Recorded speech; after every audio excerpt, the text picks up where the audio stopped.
তালা মাইরা দিমু। না, তালা মারার দরকার নাই, বইটাই পুরা এলাম।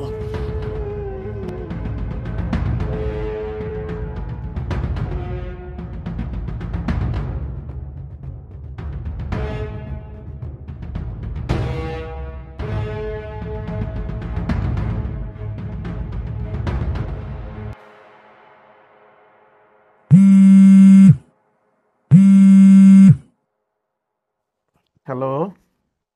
বড় ভাই কেমন আছো? কি করতেছো? এই যে রে বই, আজকে বন্ধের দিন তো একটু গৈরাগৈরি করতেছিলাম। গৈরাগৈরিও না, একটু ডেলাম দিয়ে বই রইছিলাম আর কি। আচ্ছা বড় ভাই, তুমি নাকি আজকে কল দিতে কইছিলা, কি জরুরি কথা কইবা? হরে বোন, তোর একটা জরুরি কথা কইতাম আলিমের ব্যাপারে। তুই আলিমরে একটু বুঝাবি, ঠিক আছে বোন? আলিম রে কি বুঝামু বড় ভাই? আরে বোন, ওই হারামি নাকি এলাকার কোন মাইয়া না কার বউর লগে নাকি প্রেম করতেছে। মানে লোকজনের মুখে শুই না আমার এত কষ্ট লাগছে যে এটা কোনো কথা। আমি বিদেশ বাড়ি এত কষ্ট করি, তুই ওই জায়গায় প্রেম করে বেড়াইতেছস। আর আরেকটা কথা বই, ওই যদি এগুলো মাইয়া মুইয়া চক্করে পইরা কোন একটা উল্টা পাল্টা করে আলায়, আহ, সামনে তো আর আমি বিয়া শাদি দিমু, খুব একটা বিপদে পড়ে যাবো রে বোন। আর বোন রে, আমি 6 বছরে কষ্ট করে যে টাকা পয়সা কামাইছি সব তো আমি ওর অ্যাকাউন্টে পাঠাইছি। হয় নাকি বিভিন্ন মাইয়া মুইয়ার পিছনে টাকা পয়সা উড়াইতেছে। এর মধ্যে আমি একদিন হিসাবের কথা কইছি, হয় 15-16 লাখ টাকার হিসাব দিয়া অন্য হিসাব তো দিতে পারলো না, খালি 6-9 করলো আমার লগে। আমার এত কষ্টের টাকা যদি কিছু হয় রে বোন, আমি তো। আচ্ছা তা না হয় আমি আর মামিলা বুঝামুনি, কিন্তু বড় ভাই তুমি তো কইছিলা যে 25 রোজায় নাকি বাড়িতে এসে সবে কদরে নামাজ পড়বা।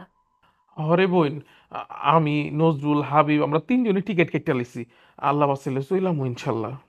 তাইলে শুধু শুধু ওই কয়দিনের জন্যে মানুষের কথা শুনে তুমি কষ্ট পাও না তো? তুমি বাড়িতে আইসা ওরে সামনে রাইখা তারপর সুন্দর করে বুঝাইলি হয়ে যাইব।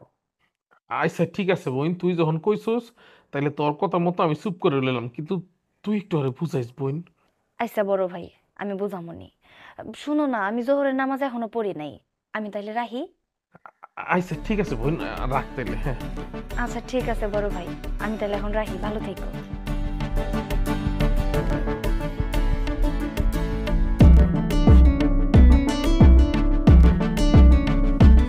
যাই, গিয়ে জোহরের নামাজটা আদায় করি। আলিম কি সত্যি সত্যি আমার টাকা পয়সা লইয়া ছয়নই করবো? না না, আলিম এমন করবো কেমনে? ওই আমার আপন মার পেটের ভাই, ভাই হয়ে ভাইয়ের লোকে এত বড় বিশ্বাসঘাতকতা কখনোই করবো না।